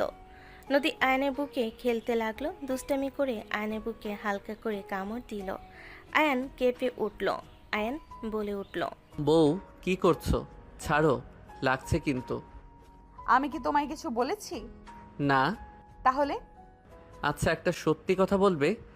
আয়নের কথা শুনে নদী আয়নের মুখের কাছে মুখ নিয়ে ভুরু কুচকে তাকিয়ে বলল, কি কথা শুনি? ভাইয়াকে আঘাত তুমি করে এসেছো তাই না? কই না তো। আমি তোমার শরীরের ঘ্রাণ চিনি। তুমি ছিলে ওই মেয়েটা। হ্যাঁ, আমি ছিলাম বলে দিবে নাকি? দাও গা, আমি ওইসব ভয় করি না। ওই বিকালে ছাদে আমাকে পেছন থেকে জড়িয়ে ধরেছিল, তাই জড়িয়ে ধরার পুরস্কার দিলাম। তাহলে ঠিক আছে। শুনো না বউ, আর একবার আদর করি, অনেক ভালো লাগছে। আর একবার করি না। না, তুমি খালি ব্যথা দাও। ব্যথা দিব না। সত্যি তো? হুম। আয়ন কথাটা বলে নদীর উপর ঝাঁপিয়ে পড়ল। সকালে দুজনে ঘুম ভাঙলে আয়ন নদীর মুখের ওপর থেকে চুল সরিয়ে দিয়ে কপালে চুমু দিয়ে বলল, গুড মর্নিং বউ। আয়নের কথা শুনে নদী হালকা করে হাসে। আয়নের ঠোঁটে কিস করে নাকের সাথে নাক ঘষতে ঘষতে বলল, গুড মর্নিং টু জান। চলো দুজন গোসল করে নিই। চলো। আয়ান নদীকে কোলে তুলে নিলে নদী গলা শক্ত করে ধরে বলল, বাবা, আমার বরটা তো শক্তি কম না? আমাকে দেখে কি দুর্বল মনে হয় নাকি? না, একদম না। আপনি তো শক্তিশালী হাজবেন্ড আমার। নদী গালে কিস করলে দুজন হেসে দিল। দুজন ওয়াশরুমে গিয়ে গোসল করতে লাগলো। নদী পিছন থেকে আয়নের সাথে দুষ্টামি করতে লাগলো। আয়নের কানে লতিতে হালকা করে কামড় দিলে আয়ন ঘুরে নদীর কোমর ধরে টান দিয়ে নিচের কাছে নিয়ে এসে বলল, আমাকে খালি কামড় দেয়ার ধান্দা তাই না? ওয়েট, আমি দেখাচ্ছি মজা। আয়ান নদীর সাথে মজা করতে লাগলো। দুজন দুষ্টামি করতে করতে গোসল করে নিল। নদী আয়ান এক তোয়ালে পেঁচিয়ে বের হলো। দুজন একে অপরকে মুছিয়ে দিয়ে পোশাক পরিয়ে দিল। দুজন রুম থেকে বের হলে নিচে চিল্লাপাল্লার শব্দ কানে আসলো। দুজন তাড়াতাড়ি করে নিচে গেল। নিচে গিয়ে দেখে সবাই মিলে আতিয়ার মুখে রং দিয়ে দিচ্ছে। আতিয়া নদীর দিকে দিতে যাবে, সাথে সাথে আয়ান বলল, স্টপ আপু, দিও না, দুইজন কেবল গোসল করছি। আয়নের কথা শুনে সবাই নদী আয়নের দিকে চোখ বড় বড় করে তাকালো। নদীর মুখে লজ্জার ভাব দেখে সবার বুঝতে বাকি রইল না। আতিয়া এসে বলল, জানু, আয় জড়িয়ে ধরি। কবে থেকে তোকে জড়িয়ে ধরি না। না জানো, কোনোভাবে জড়িয়ে ধরার দরকার নেই। শাশুড়ি ডাকে, আমি যাই। নদী দৌড়ে চলে গেল। আয়নের দিকে একজন আসবে, সাথে সাথে আয়ন বসে পড়ল। মেয়েটা পড়ে যেতে নিলে আয়ন তাড়াতাড়ি করে ধরতে গেলে আয়নের হাত ফেটে গেল। আয়নের হাতে পেটে লাগলো। আয়ন পেটে হাত দিয়ে ধরে থাকলে মেয়েটার চোখ বড় বড় হয়ে গেল। নদী পিছনে ঘুরে দুজনকে এইভাবে দেখে নদী তাড়াতাড়ি করে এসেছে। মেয়েটাকে টান দিয়ে সোজা করে দাঁড় করিয়ে দিয়ে বলল, ওই ধরার জায়গা পাও নাই? নদীর কথা শুনে আয়ন ভ্যাবে চাকা খেয়ে গেল। আয়ন লাফ দিয়ে উঠে বলল, না না বউ, তোমার মতো কোনো অনুভূতি নেই। আমার ধরার দরকার ছিল তাই আমি ধরেছি, না হইলে নোভা পড়ে যেত। যা, এখন থেকে সকাল সকাল মেজাজ গরম করে দিল। নদী, রাগ করা বন্ধ করবি? আমার ভাই কি ইচ্ছে করে ধরছে নাকি? নদী বিরক্তি নিয়ে ওইখান থেকে চলে গেল। আয়ন নদীর পিছন পিছন যেতে লাগলো। নোভা আয়নের দিকে তাকিয়ে থাকলো। নদী রান্নাঘরে গেল। আয়ন নদীকে পিছন থেকে জড়িয়ে ধরে বলল, বউ রাগ কেন করছো? সরি তো। আরে নোভা আপু পড়ে যেতে নিয়েছিল, তাই আমি তাড়াহুড়ো করে ধরছি। আমি কি ইচ্ছে করে ধরছি বলো? হাত সরা, লাথি না খাইতে চাইলে। এভাবে কথা কেন বলছো? আমি সত্যি ইচ্ছে করে ধরি নাই। আমার খেয়াল ছিল না আমার হাত কোন দিকে যাচ্ছে। আমি তো শুধু পড়ে যাচ্ছে তাই তাকে ধরতে হবে, এটাই মাথায় ছিল। এখন থেকে যা, মেজাজ আরো গরম করিস না। নদীকে ঘুরিয়ে আয়ন কোমর ধরে টান দিয়ে নিজের সাথে শক্ত করে ধরে। আয়ন নদীর ঠোঁট জোড়া নিজের দখলে নিয়ে নিল। নদীর চোখ বড় বড় হয়ে গেল। নদী সরিয়ে দেওয়ার চেষ্টা করতে লাগলো। নোভা পানি খেয়ে আসতেই চোখ বড় বড় হয়ে গেল। নোভা তাড়াতাড়ি করে ওইখান থেকে চলে গেল। রাফি আসতেই রাগে হাত মুঠো করে নিয়ে চলে গেল। নদী আয়নকে সরিয়ে দেওয়ার চেষ্টা করতে লাগলো। আয়নকে ধাক্কা দিলে আয়ন ছেড়ে দিয়ে বলল, বউ, তাও রাগ করো না।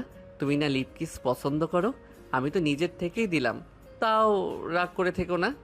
নদী রাগে লোক নিয়ে কিছু বলতে যাবে, আয়ন আবারও কিস করতে লাগলো, কোমর ধরে টানতে লাগলো। নদী লজ্জায় যেন মাটির নিচে চলে যেতে ইচ্ছে করছে। নদীর আম্মু আর আয়নের আম্মু কথা বলতে বলতে রান্নাঘরের দরজার সামনে এসে দাঁড়ালো। দুজনে কাণ্ড দেখে লজ্জায় দুজন ওইখান থেকে তাড়াতাড়ি করে চলে গেল। নদী আয়নকে কাতুকিতু দিলে আয়ন হাসতে লাগলো। নদী ফিসফিস করে বলল, বদমাইশ, আমার মান সম্মান শেষ করে দিলি। যদি বড় কেউ এসে পড়ে, তোর আম্মু দেখলে আমি কি লজ্জায় পড়বো, বুঝতে পারছোস? বদমাইশ, এইসব এখানে কেউ করে? এখন থেকে যদি কেউ না যাস, সত্যি এবার চামচ দিয়ে বাড়ি খাবি। নদী মারতে গেলে আইন দৌড়ে রান্নাঘর থেকে বের হয়ে গেল। নদীর রাগে আর লজ্জায় শেষ। আইনকে দৌড়ে বের হতে দেখে পাশে আয়নের আম্মু আর নদীর আম্মু তাকিয়ে দেখলো। নদীর দরজার সামনে চামচ নিয়ে দাঁড়িয়ে চিৎকার করে বলল, বদমাইশ, যদি এখানে আসোস তোর কপালে দুঃখ আছে। নদী কথাগুলো বলে পাশের দিকে তাকাতেই ওর আম্মু আর আয়নের আম্মুকে দেখে থমকে গেল। আম্মু, শাশুড়ি আম্মু, তোমরা? দুজন নদীর সামনে গিয়ে রান্নাঘর থেকে বের করে দিয়ে বলল, রুমে যাও, এখানে তোমাকে কে আসতে বলেছে? আরে তোমরা দুজন এমন কেন করছো? আমি তো সাহায্য করতে এসেছি। আমি করছি, তুই যা এখান থেকে। যাও যাও, রুমে যাও, নিচে আসতে হবে না, আমি খাবার পাঠিয়ে দেব। আরে আজব তো, এমন ব্যবহার কেন করছো? নদী কিছু বলতে যাবে, সাথে সাথে হুট করে আয়না আসলো। নদীর গালে এক চটকা কিস করে তারপর নিজের আম্মুর কপালে চুমু দিয়ে বলল, আম্মু, বউ, আমি বাইরে গেলাম, আসতে সন্ধ্যা হবে। কাউকে কিছু বলার সুযোগ না দিয়ে দৌড়ে চলে গেল। নদী রেগে চেঁচিয়ে বলল, আয়নের বাচ্চা, বিকেলের আগে যেন বাসায় দেখি। সন্ধ্যা করলে বের করে দেব। জান, সম্ভব না, খেলা আছে, রাতও হতে পারে। নদী আর কিছু বলার আগেই আইন অদৃশ্য হয়ে গেল। আতিয়া এগিয়ে এসে বলে উঠল, আম্মু, ওদের থামাবে? আমাকে ভূত বানিয়ে দিচ্ছে, মেজাজ কিন্তু গরম হচ্ছে। পেতনি প্রো ম্যাক্স দেখা যাচ্ছে বান্ধবী। মজা নিবি না, তোকে জড়িয়ে কিন্তু ধরবো। দূরে থাক। আম্মু, কিছু বলো, বিরক্ত লাগছে কিন্তু। কালকে অনুষ্ঠান আর আজকে আমাকে এই অবস্থা করে দিল। আরে ওটা তো এক্সট্রা আনন্দ। আচ্ছা, সুন্নতে খতনা যে করলো সেই পিচ্চি কইরে? কেন? ওকে দিয়ে কি করবি? আমাকেও কি বলেছে জানোস? কি? আমাকে বলে, আপু আমাকে বিয়ে করো, আয়ান ভাইয়াকে ছেড়ে দাও, আমি তোমাকে ভালো রাখবো। হা হা, তোকে সব পিচ্ছিরাই লাইক করে। ছেলেটা ভারী দুষ্টু আছে। আয়ান জানলে ওর সাথে মারামারি না বাঁধাই। ওই যে কি দুষ্টুর দুষ্টু, এই অবস্থায় নিচে আসছে। বাচ্চা ছেলেটা হেঁটে কাছে এসে আয়নের আম্মুকে বলল, মামি, পানি খাবো। দিচ্ছি। তুমি এখানে কেন আসছো? ব্যথা যদি পাও? সবাই তো আনন্দ করছে, হুট করে গুঁতো লাগলে কি হবে? আয়নের আম্মুর কথা শুনে বাচ্চাটা গাল ফুলিয়ে বলল, কি এত হবে? যা করার তো আগে করে দিয়েছেন আপনারা, আর কিছু হওয়ার বাকি আছে নাকি?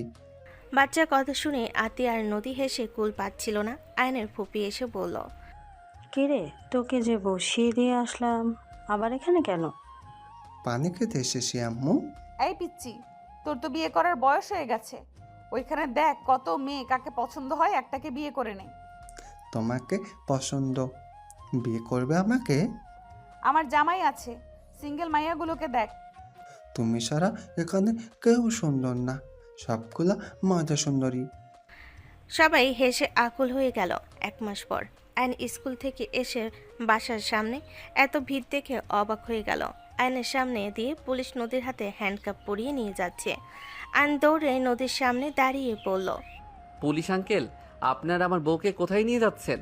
বউ, কি হইছে? তোমাকে ওনারা নিয়ে কেন যাচ্ছে?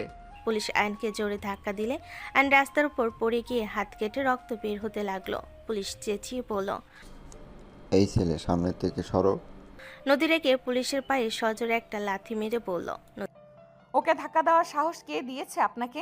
আয়ান, ওঠো। নদী আয়নকে তুলে দিল। পুলিশ আবার টানলে নদী হিংস্র দৃষ্টিতে তাকিয়ে বলল, আমাকে কথা বলতে দেন। যদি বেশি টানাটানি করেন আপনাদেরও আমি খুন করব। আমার এমনিতেই ফাঁসি হবে, সাথে আপনাদের খুন করতে আমার কিছু যাবে আসবে না। নদীর কথা শুনে আশেপাশের সবাই ভয় পেয়ে গেল। আয়ান নদীর গালে হাত দিয়ে বলল, বউ, ওনারা তোমাকে কেন নিয়ে যাচ্ছে? আর আম্মু আব্বু আপুর কান্নার শব্দ আসছে কেন? আমি রাফিকে মেরে ফেলেছি। নদীর কথা শুনে আয়ান স্তব্ধ হয়ে গেল। আয়ান নদীর গাল থেকে হাত নামিয়ে কয়েক পা পিছিয়ে গেল। নদী আয়ানের দিকে তাকিয়ে চোখের জল মুছে বলল, আমার প্রতি ঘৃণা হচ্ছে তোমার? আমি তোমাকে সত্যটা বলে চলে যাব। তোমার সুন্দর ভবিষ্যৎ আছে। তুমি আমাকে ভুলে যাবে জানি, আমাকে ঘৃণা করছো করো, কিন্তু তোমার বউ এমনি এমনিই কাউকে মারে নাই, এটা মাথায় রেখো। আয়ন নদীর কথা শেষ করতে না দিয়ে দৌড়ে বাসার ভিতর চলে গেল। নদী হাত বাড়িয়েও আয়নকে পেল না, বুকটা কেঁপে উঠল। নদী শক্ত হয়ে বলল, চলেন। পুলিশ নদীকে নিয়ে চলে গেল। আয়ন ভিতরে প্রবেশ করে দেখে আয়নের আম্মু আতিয়া আর ওর আব্বু রাফির রক্তাক্ত লাশের ওপর পড়ে কান্না করছে। আয়নের কাঁধের ব্যাগটা পড়ে গেল। আয়ন যেন পাথর হয়ে দাঁড়িয়ে রইল। আয়ন কাছে গিয়ে রাফিকে স্পর্শ করতে গেলে সাথে সাথেই আয়নের আম্মু ধাক্কা দিয়ে সরিয়ে দিল। তুই আমার সন্তানকে ধরবি না, তুই সব জানতিস। তুই আর তোর বউ ইচ্ছা করে আমার সন্তানকে মারছস। আম্মু, আমি ভাইয়াকে কেন খুন করব? তুমি এসব কি বলছো? চুপ, একদম চুপ। তুই কোনো কথা বলবি না। তুই নদীকে এই বাড়িতে নিয়ে এসেছিলি রাফিকে মেরে ফেলার জন্য। আমি কি কিছু জানি না? তোর আত্মা শান্তি হয়েছে? ওই না হয় ভয়ে একটা ভুল করেছিল, তার শাস্তি হিসেবে তাকে তুই মেরে ফেলবি? তুই বের হয়ে যা। আমি তোকে আমার সন্তান হিসেবে অস্বীকার করলাম। আমি তোকে চিনি না। আয়নের আম্মু ধাক্কায় আয়ন মেঝেতে পড়ে গেল। চোখ দিয়ে অঝরে পানি পড়তে লাগলো। আম্মু, আমি কখনোই চাইনি ভাইয়াকে বউ খুন করুক। নদী খুন করতে চাইনি। নদী শুধু... এখনো বউকে ভালো সাজানোর চেষ্টা করছিস? তুই চলে যা আমার সামনে থেকে। তুই আর কোনো দিন আমার সামনে আসবি না। তুই বউয়ের গোলাম হয়ে গেছিস। ভাইয়ের মৃত্যুতে তোর কিছু যায় আসে না। ওই যে চোখে পানি, ওটা শুধু তোর বউয়ের জন্য বের হচ্ছে। বের হয়ে যা। আল্লাহর কসম, তুই যদি আমার সামনে থাকিস আমি নিজেকে শেষ করে দেব। আয়নের আম্মুর কথা শুনে আয়নের মাথায় যেন আকাশ ভেঙে পড়ল। হঠাৎ আতিয়া চেঁচিয়ে উঠল, আম্মু, ভাইয়া! আতিয়ার কথা শুনে সবাই তাকাতে দেখে রাফির হাত পা হালকা নড়ছে। সবাই দৌড়ে গিয়ে রাফিকে জড়িয়ে ধরল। রাফি বেঁচে আছে। রাফিকে বেঁচে উঠতে দেখে আয়নের মুখে স্বস্তির হাসি ফুটে উঠল। আয়ান এগিয়ে যেতে নিবে, কিন্তু আম্মুর বিষাক্ত কথাগুলো মনে পড়তে আয়ন পিছন ফিরে দৌড়ে বাসা থেকে বের হয়ে গেল। আয়ন কাঁদতে কাঁদতে রাস্তা দিয়ে যাওয়ার সময় হঠাৎ একটা গাড়ির সাথে সজোরে ধাক্কা খেল। ছিটকে পিলারের সাথে বাড়ি খেয়ে পড়ে গেল। দূর থেকে দেখলো গাড়ি করে রাফিকে হাসপাতালে নিয়ে যাওয়া হচ্ছে। গাড়ির কাছ দিয়ে আম্মুর চোখ আয়নের দিকে গেল। আয়ন রক্তমাখা হাত বাড়ালে কিন্তু আম্মু মুখ ঘুরিয়ে নিল। আয়নের চোখ দুটো ধীরে ধীরে বন্ধ হয়ে এলো 7 বছর পর। অয়ন, ড্যাড, কি হয়েছে? এত রেগে আছেন কেন? তুমি রকিকে মারছো? হ্যাঁ। কেন? আপুর ওড়না ধরে টান দিয়েছিল, তাই ওকে শেখালাম কিভাবে মেয়েদের সম্মান করতে হয়। ভালো কাজ করেছো। নেয়া শুনলে তো অয়ন কেন তোমার ভাইকে মারছে? আঙ্কেল, ভাইয়া এমন কিছু করতেই পারে না। আমার ছেলে মিথ্যা বলে না, যা সত্য সেটাই বলে। আমি তোকে দেখে নিব আয়ান। নেহার কথা শুনে অয়ন নেহার থেকে ফোনটা কেড়ে নিলে একটা সেলফি তুলল। নেহার হাতে ফোনটা ফিরিয়ে দিয়ে শান্ত গলায় বলল, যত পারো আমাকে দেখে নিও। অয়নের কাণ্ড দেখে সবাই মুচকি হাসতে লাগলো। নেহা রেগে চলে গেল। সবাই হো হো করে হাসতে লাগলো। আয়েশা চৌধুরী, অয়নের বর্তমান পালক মা, বলে উঠলেন, আমার ছেলে জীবনেও ভালো হবে না। এত দুষ্টু হয়েছে না। ছোটবেলায় কত শান্ত ভদ্র ছিল, আর এখন একটা বদমাইশ। যাক বাবা, আমি কি করলাম? ওই তো বলল আমাকে দেখে নেবে, তা আমি পিক না দিলে ও আমাকে দেখবে কিভাবে শুনি? অয়নের বোন আয়াত পিছন থেকে এসে কান ধরে টান দিল। ফাজিল বদমাইশি কমালো না। তা কি হয়েছে মম? এই বদমাইশ আবার কার সাথে লাগলো? হেনা এসেছিল, রকিকে মেরেছে তাই বিচার দিতে। আয়াসের সব খুলে বলতেই আয়াত হেসে গড়াগড়ি খেলো। তারপর আয়নের মাথায় হাত বুলিয়ে বলল, উচিত জবাব দিয়েছিস। আর আব্বু, রকি রাস্তার বকাটেপনা করে আমার অন্না টেনেছিল। আমি যখন রাস্তায় কান্না করছিলাম তখন বাবু উপাস দিয়ে যাচ্ছিল। আবার চোখের পানি দেখে তো ওর মাথা খারাপ হয়ে যায়। জানোই তো আমার চোখের পানি আমার ভাই সহ্য করতে পারে না। একদম ঠিক কাজ করেছ। আমার সাপোর্ট সবসময় আছে। দুই ভাই বোন কখনোই অন্যায়ের সাথে আপোষ করবে না। ওকে মম। বাবু, আজ জিমে যাবে না? যাব মম। শোনো, আগামীকাল থেকে ভার্সিটিতে যেতে হবে বলে দিলাম। যাব। ভাই, ম্যামের বাসায় যাব, আমার সাথে চল। কোন ম্যাম? নতুন ম্যামের বাসায় যাব, চল না আমার সাথে। আরে জিমে যেতে হবে তো। কাল যাবি? মম, ওই কিন্তু আবার শয়তানি শুরু করেছে। বাবু যাও, দেখো কেমন পড়াই, পছন্দ হলে অ্যাডভান্স দিয়ে দেব। আম্মু আমি পড়বো না। তোমার রেজাল্ট কিন্তু খারাপ হয়েছে। আয়াত, ওকে নিয়ে যাও। যাচ্ছি। বাইকের চাবিটা দিয়েন। বডিগার্ড এসে ইয়ামাহা R15 V4 এর চাবি এনে দিল। অয়ন বাইক স্টার্ট দিতে আয়াত পিছনে বসে পড়ল। বডিগার্ডরা পিছু নিতে চাইলে অয়ন ইশারায় মানা করে একটানে দ্রুত স্পিডে বাইক চালিয়ে নিয়ে চলে গেল। অয়ন আর আয়াত নতুন ম্যামের বাসায় সামনে পৌঁছালো। তুই যা, আমি বাইকটা সাইড করে আসছি। Room number 5। ওকে যা। আয়াত ভিতরে গিয়ে সবার সাথে কৌশল বিনিময় করলো। অয়ন একদম ভদ্র ছেলের মতো 5 নম্বর রুমের কলিং বেল বাজালো। অয়ন মনে হয় চলে এসেছে। আমি দরজা খুলে দিচ্ছি। রূপা দরজা খুলতে অয়ন মিষ্টি করে সালাম দিল। আসসালামু আলাইকুম, আমি অয়ন। আয়াত আপু আমার বোন হয়। ওয়ালাইকুম আসসালাম, ভেতরে এসো। অয়ন ভেতরে ঢুকে সবাইকে সালাম দিতেই ড্রয়িং রুমে বসে থাকা সবাই অয়নের দিকে তাকালো। এক পলক তাকাতেই আয়নের আগের আম্মু আতিয়া, আশিক আর রাফি একদম চমকে দাঁড়িয়ে গেল। আয়নের আগের আম্মুর চোখ স্থির হয়ে গেল। আয়াত হেসে বলল, ম্যাম, ও আমার ভাই অয়ন। অয়ন, উনি আমাদের নতুন ম্যাম। আর উনি ওনার আম্মু, বড় ভাই, ভাবি। আর উনি স্যার, মানে ম্যামের হাজবেন্ড। আসসালামু আলাইকুম আন্টি, ভাইয়া, ভাবি, স্যার। আয়নের আম্মু অশ্রু সজল চোখে দৌড়ে এসে আয়নকে জড়িয়ে ধরতে যাবে, ঠিক তখনই আয়নের ফোন কল আসলো। আয়ান হাত তুলে বলল, এক্সকিউজ মি ম্যাম, অনুমতি দিলে ফোনটা রিসিভ করতাম, না হলে বারবার দিতেই থাকবে। হ্যাঁ, রিসিভ করো। আয়ান ফোন রিসিভ করতে ওপাশ থেকে বন্ধু রাকিব বলে উঠল, দোস্ত, আজ জিমে যাবি না? স্যারকে বলে দেব। না রে, মমের ভালো ছেলে হতে এসেছি। মানে?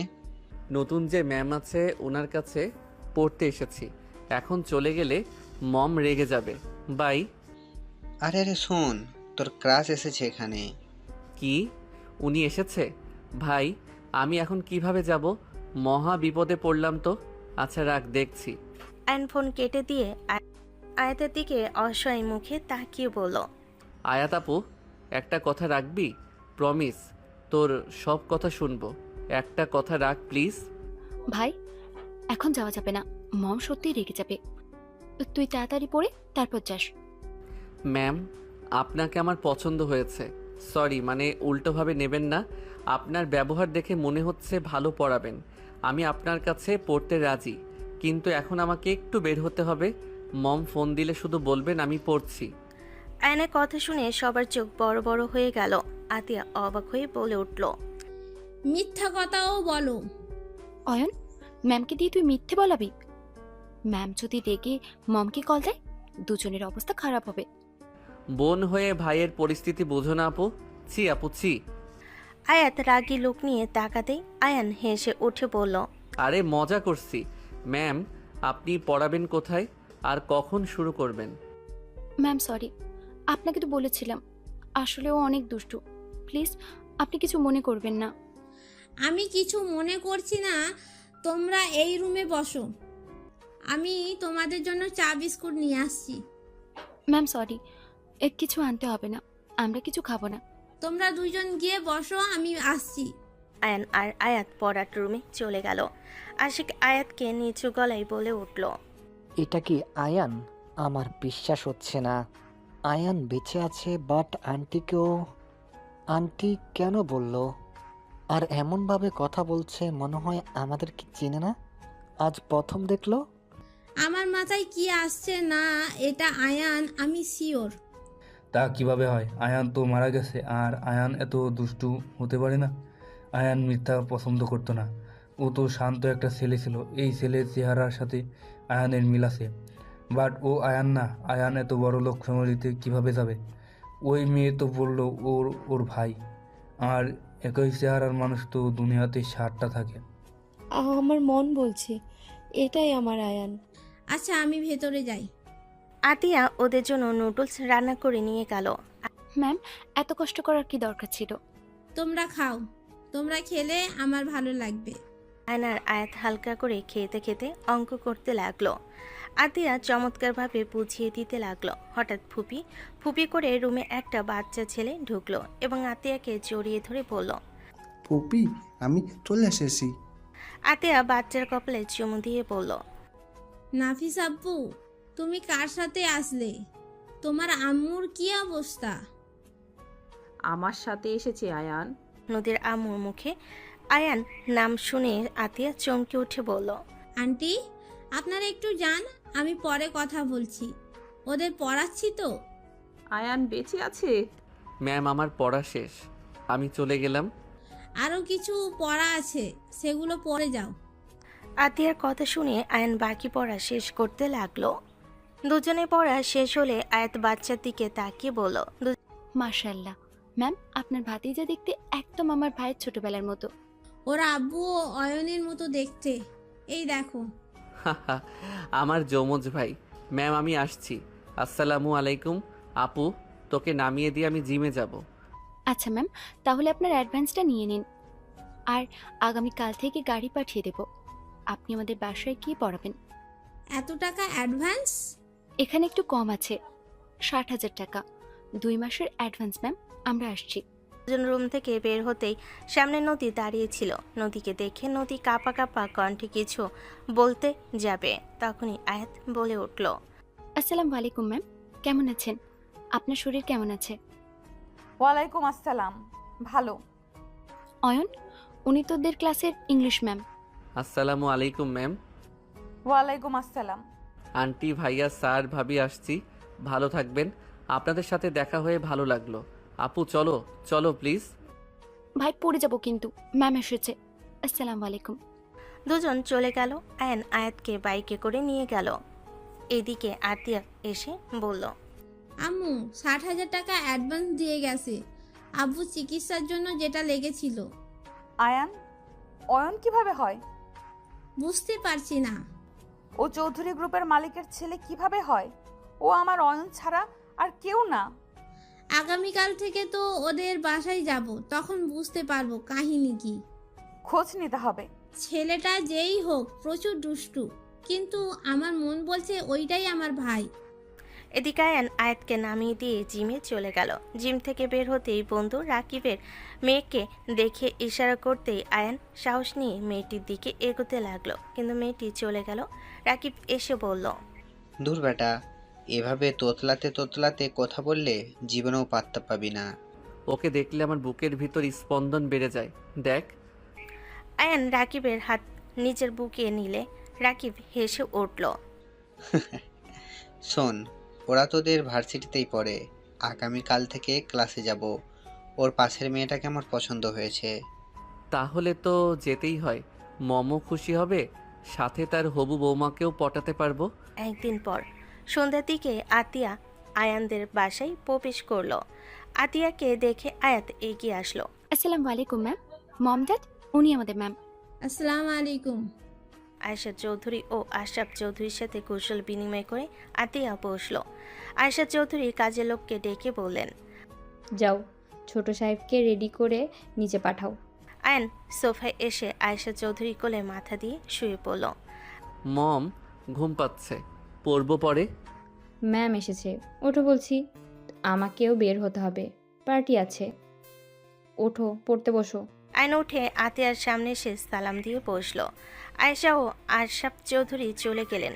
আয়ান পড়তে পড়তে হাই তুলতে লাগলো। আতিয়া বলল, এই সময়ে কিসের ঘুম? তুমি কি নামাজ পড়ো না? মাঝে মাঝে পড়া হয়। মাঝে মাঝে পড়ো? তুমি না এক ওয়াক্ত নামাজও কাজা করতে না? আতিয়ার কথা শুনে আয়ান আর আয়াত অবাক হয়ে তাকালো। আতিয়ার সাথে সাথে কথা ঘুরিয়ে পড়ল। পড়ো, পড়তে বসো। 3 মাস পর আয়ান আয়াতকে ড্রপ করতে গেলে রাস্তার মোড়ে আতিয়া দৌড়ে আসলো।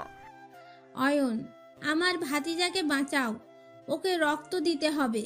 প্লিজ তোমার পায়ে ধরি, আমার ভাতিজাকে বাঁচাও। ম্যাম, কি করছেন? আমি কিভাবে আপনার ভাতিজাকে রক্ত দেব? আর ওই বাচ্চার রক্তের গ্রুপ কি আমি তো তাও জানিও না। ওর AB+ যেটা তোমারও।